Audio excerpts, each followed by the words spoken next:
I never planned to touch a queen. On Virilia Prime, touching royalty without permission was a crime severe enough to erase a person's name from public record. No trial. No appeals. Just silence. So when I noticed Queen Seraphel subtly rotating her neck during the diplomatic banquet, slow, controlled movements that betray discomfort, I told myself to look away. I didn't. Virilians were tall, luminous beings, their skin carrying a faint pearlescent sheen, their eyes reflecting light like polished crystal. Their posture was famously perfect, reinforced by both biology and culture. Any sign of physical strain was considered deeply private. Yet there she was, ruler of 7 systems, pretending not to wince as ambassadors toasted her reign. I was just a human cultural liaison. Replaceable. Temporary. The kind of person history forgot. But I'd been trained to notice small things. On Earth, I'd once been a field medic before joining the Interstellar Exchange program. Old habits never died. And I knew that stiffness. By the 3rd hour of speeches, I was certain. Her cervical ridges were inflamed. Likely a neural compression from prolonged ceremonial posture. Virilian spines were elegant, but fragile under static strain. I hesitated. Then the queen met my eyes. It wasn't a commanding look. It wasn't cold. It was tired. That was when I made the worst or best decision of my life. Beginning. A dangerous act of kindness. The banquet ended without incident. Music drifted through the crystal arches of the palace hall as guests departed in slow, respectful clusters. I should have left with them. Instead, I found myself standing beside the queen's dais as attendants fussed with cloaks and ceremonial sashes. "Your radiance," I said, my voice steadier than I felt. "May I speak freely?" Every attendant froze. Queen Seraphel raised a hand. "You may." I swallowed. "Your neck. You're experiencing neural tension. If untreated, it may impair motor response." The silence thickened. One of the royal guard shifted, his hand hovering near his energy staff. The queen studied me. Up close, her eyes were less alien than I'd expected. Deep, thoughtful, carrying centuries of responsibility. "You're certain?" she asked. "I am," I said. "I've seen it before." She tilted her head slightly, then immediately stilled, a faint ripple of discomfort passing through her expression. "You may approach," she said at last. Gasps echoed softly around us. I stepped forward, careful, respectful. "I won't touch you without permission." Her lips curved faintly. "You are careful for a human. I prefer to stay alive." That earned a quiet, unexpected laugh. She dismissed the attendants with a gesture. Even the guards withdrew several paces, confusion etched into their faces. "Explain," she said. I described muscle tension, nerve compression, and a simple therapeutic adjustment, one that required only light pressure and precise movement. "Harmless?" she asked. "Yes," I said. "And effective." She considered me for a long moment. "Proceed," she said. My hands hovered near her neck, trembling slightly before training took over. I applied gentle pressure along the base of her cervical ridge, guiding a slow rotation. She inhaled sharply, then exhaled. Light shimmered along her skin as tension released. Her posture softened, just a fraction but enough. "That sensation," she murmured. "It is relieving." I withdrew instantly, stepping back. The queen straightened, her expression unreadable. "Leave us," she said suddenly, to everyone. The hall emptied in seconds. Alone with the most powerful being in this sector, I waited for my sentence. "Instead," she said, "you have committed a breach of protocol." I bowed my head. "I accept responsibility." "Yet," she continued, You alleviated a condition my physicians failed to diagnose. I looked up. Her gaze lingered on me, not as a ruler inspecting a subject, but as a person seeing another person. Tell me your name, she said. Elias Ward. She nodded. You will attend me privately tomorrow evening. We will discuss your methods. That was not a request. And as guards escorted me out, my heart hammered with the knowledge that my life had just taken a sharp, irreversible turn. Middle. The weight of private attention. The summons arrived precisely at dusk the following day. No entourage. No ceremony. Just a single message bearing the royal sigil. Private chambers. Attendance mandatory. I expected interrogation. Instead, I found Queen Seraphel seated beside a wide viewing window, gazing out at the violet arc of Aurelia's rings. You are punctual, she said. Seemed wise, I replied. She gestured to a seat opposite her.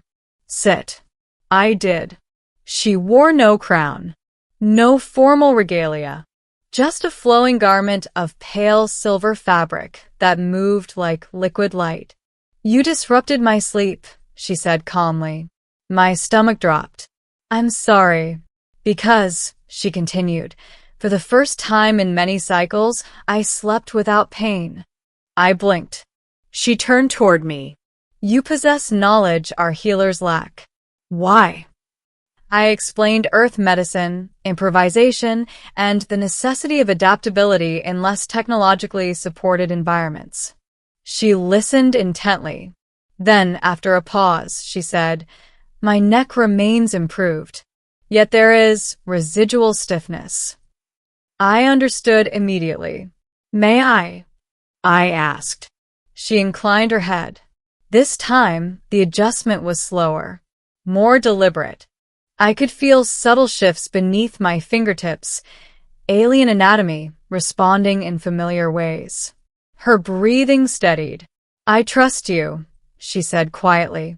Those words carried immense weight. Over the following weeks, my visits became routine. Officially, I was providing cultural consultation. Unofficially, I was the only person allowed within arm's reach of the Queen without guards present. We talked about governance, about loneliness, about the burden of perfection. You humans are permitted flaws, she said once. We are not. You're allowed, I said gently. You just don't let yourself have them. She studied me, thoughtful. Rumors spread, of course. Whispers of favoritism. Suspicion from the High Council. One evening, after a particularly long session, she didn't immediately dismiss me. Elias, she said, her voice softer than I'd ever heard it. Do you fear me? I considered the question. Yes, I said honestly, but not for the reasons most do. Her eyes brightened slightly. Explain. I fear disappointing you. Silence filled the chamber. Then she stood, slowly, and walked to the window beside me. You see me as a person, she said. Not an icon. I do, I said. She turned toward me fully then, close enough that I could feel warmth radiating from her. That is dangerous, she said. For both of us. I didn't disagree. Ending. The invitation that changed everything. The crisis came without warning. An assassination attempt, subtle, surgical, nearly successful. A sonic destabilizer embedded in the throne chamber, designed to paralyze Virelian neural structures. I was with her when it activated. She collapsed into my arms, her body rigid with pain. Guards flooded the room, weapons raised. Do not touch her, someone shouted. I have to, I yelled back. Now. There was no time for permission. I stabilized her neck manually, counteracting the resonance with precise pressure points I'd learned through months of careful observation. Slowly, agonizingly, the paralysis eased. When healers arrived, she was conscious and holding my hand. The aftermath reshaped the court. The conspirators were exposed. The council silenced. And I was summoned, publicly this time. Before the entire court, Queen Seraphel spoke. This human, she said, has demonstrated loyalty, insight, and courage beyond measure. She descended from the throne. In saving my life, she continued, he has earned my trust. Her gaze softened as it met mine. And in earning my trust, she said, he has earned a place at my side, should he choose it. The chamber erupted. Later, in her private quarters, she faced me without ceremony. The invitation still stands, she said. Not as my healer, not as my subject. I met her eyes. But as my equal? I asked. She smiled, truly smiled. Yes. I thought of Earth, of anonymity, of safety. Then I thought of the stiffness I'd noticed, the kindness that had started it all. I choose to stay, I said. Her hand found mine. And for the first time in Virelia's long, perfect history, a queen allowed herself to lean, just slightly, on someone else. The days after my decision passed in a blur of change. Officially, I was granted a new title, Royal Attaché for Interspecies Relations. It sounded diplomatic, harmless, and carefully neutral. Unofficially, everyone in the palace knew what it meant. I was no longer temporary. The first time I walked beside Queen Seraphel through the upper gardens without guards flanking us at every step, the court nearly stopped breathing. Virelian nobles were masters of composure, but even they struggled to hide their shock. She noticed, of course. You regret staying? She asked quietly as bioluminescent plants glowed beneath the twilight sky. No, I said. I'm just adjusting to being stared at. Her lips curved slightly. You should see how they look at me when I choose differently than expected. We walked in comfortable silence for a while. Her movements were freer now, no subtle stiffness, no guarded tension in her posture. The healers had documented her recovery, but none of them understood why it had worked so well. They didn't understand trust. In the weeks that followed, the High Council attempted, politely, cautiously, to reassert distance. New protocols were proposed. Revised traditions were suggested. Seraphel listened. Then she declined every one of them. My body is my own, she said during a formal assembly. My choices are my own, and my allies are chosen by merit, not fear. No one challenged her. That was when I realized something fundamental had shifted, not just for her, but for Virelia itself. One evening, after the palace quieted and the stars burned sharp and clear beyond the windows, she invited me to sit with her in the same chamber where our private meetings had begun. No work tonight, she said. No politics. I raised an eyebrow. You sure you're feeling all right, Your Radiance? She gave me a look. Say that again, and I will restore the stiffness personally. I laughed before I could stop myself. She smiled at the sound. I've been queen for 112 cycles, she said, gazing into the starfield. Do you know how many people have asked how I felt?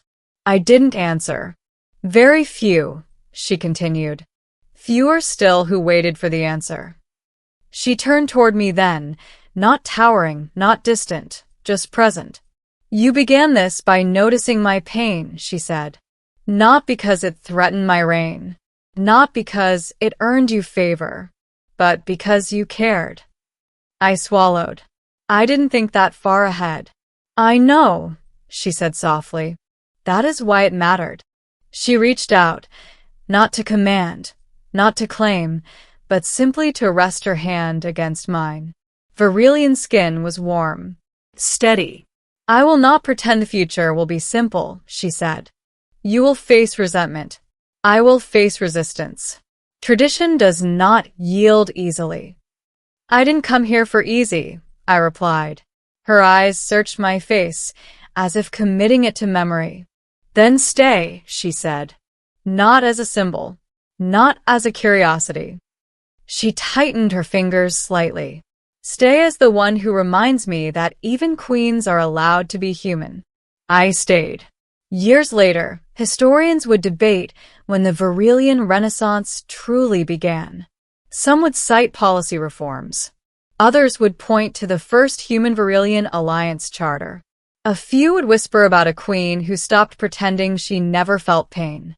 But I would remember the truth.